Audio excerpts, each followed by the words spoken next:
ano tong restitution? Okay, restitution. Ano tong restitution? Ito yung pagbabalik ng hindi makatarungang bagay o kayamanan na nakuha mo. Pag illegal yung pagkakakuha mo, kailangan mong ibalik. So, yun yung restitution. Ito yung restitution provision ng sa Pilipinas. Kasi, laging pinag-uusapan sa batas yung Article 69, ay yung Republic Act 6981 na sinasabi doon na wala naman yung restitution sa batas. So, ibig sabihin, sinasabi nung kabilang party na si Marcoleta, yung court ang magde-demand. So, well, nakinig tayo kay Attorney Mel Santamaria, Dean ng Law School ng Far Eastern University. Dinownload ko yung video niya at meron siyang mga sinabi. Wala naman daw sinasabi sa batas na yung korte ang magde-decide kung magkano at kung ibabalik. So, pupunta naman tayo doon kay Secretary Remulla, Jose Crispin Remulla or Boying Remulla. Kasi nakalagay doon sa Article 6981 ng RA 6981 o yung Witness Protection Program, lalagda ka sa isang Memorandum of Agreement na kung saan nakasaad doon yung legal obligations mo. So, ano ba yung legal obligations? Sinasabi ni Attorney Mel, contracts, and ang pinagagalingan ng legal obligations is contracts and laws. Batas.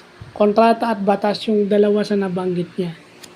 So, ibig sabihin, pag pumirma ka ng Memorandum of Agreement daw, yes, tama yun, Memorandum of Agreement is a contract.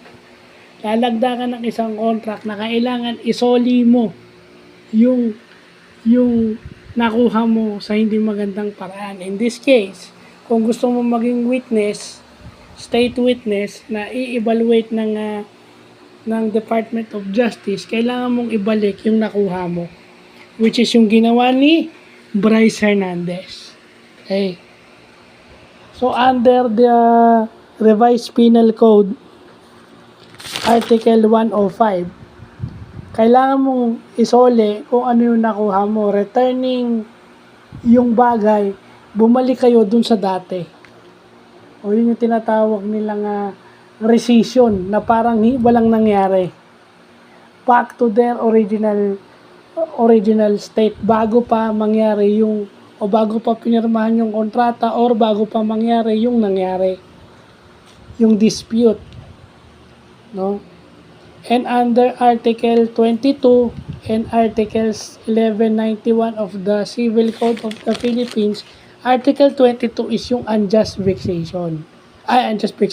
Unjust enrichment. Yung pagpapayaman mo.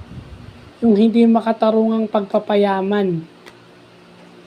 Okay? Yung hindi makatarungang pagpapayaman. Yun yung nasa isip ni Secretary Remulla, yung Article 22 at saka yung Article 105 ng Revised Penal Code. Ngayon, kung sa contracts naman yung teka lang hanapin natin.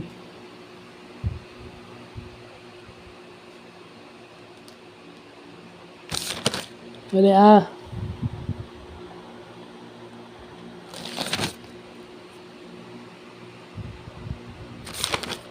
Dali.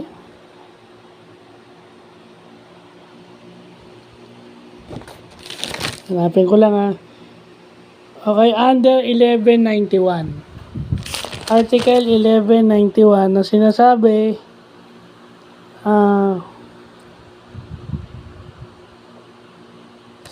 ng Article 1191 yon, rescission of reciprocal obligation. So, ibig sabihin ng rescission, sa contract law, hindi nangyari yung contract. Hindi nangyari yung contract. Pag sinabi mo nga reciprocal obligation, ibig sabihin, both parties na nakapirma dun sa kontrata, babalik dun sa kanilang state o yung kanilang estado, yung kanilang kinahihinatnan bago pa mapirmahan yung kontrata in case may breach. Okay? So, nasa isip ni Secretary Remulla yung 1191, ay hindi 1191, yung Article 22 o ng Civil Code at saka yung Article 105 ng Revised Penal Code. Yun yung restitution.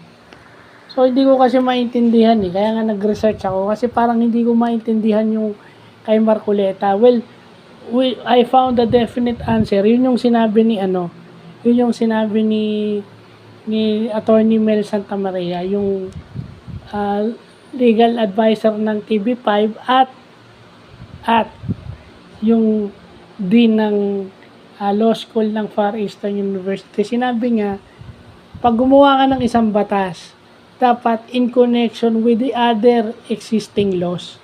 Or kung gagawa ka ng batas regarding witness protection program, dapat nasa isip mo yung restitution na nakalagay sa ibang batas. Kumbaga may connection dun sa ibang batas. Diba, itong WPP, Witness Protection Program, pwede itong konektado dun sa Article 22 ng Civil Code at Article 105 ng Revised Penal Code. At kung pagdating naman sa contracts, yung Article 1191. So yan, kaya nga nilagay ko dun sa articles of sa aming bylaws na pinabalak dito sa PWDs. Pag nag-violate ka ng kahit na anong law, pag binalit mo yung constitutional rights, binalit mo yung constitutional rights ng member, binalit mo yung PWD laws and codified laws. Yung codified laws, Civil Code, Revised Penal Code, yan. Pag binayolate mo yan, automatic tanggal ka na dun sa binabalak namin na asosasyon, yung nakasec register. Tanggal ka na ron at perpetually disqualified ka na. Hindi ka na pwedeng humawak ulit ng kahit na anong posisyon. Ibig sabihin, nilagay ko ron kahit na magkakaso ka pa lang, tanggal ka na agad. So yun, kailangan may alam tayo sa batas talaga. Magbabasa lang ng batas kasi yung ganyan tinatalo-talo tayo ng mga yung mga kumakampi kay Marcoleta.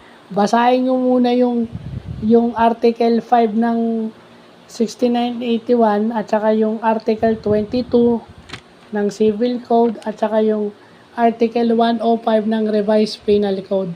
So, ibig sabihin, pumapasok doon yung operational practice.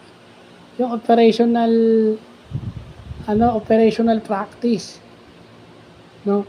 Na si Secretary Remulla as Chief Implementer of the Witness Protection Program as Secretary of Justice, pwede niyang ilagay sa memorandum na kailangan isole yung nakuhang halaga o nakuhang mga luxury items kung gusto nilang mag-apply sa Witness Protection Program. So, yun lang po.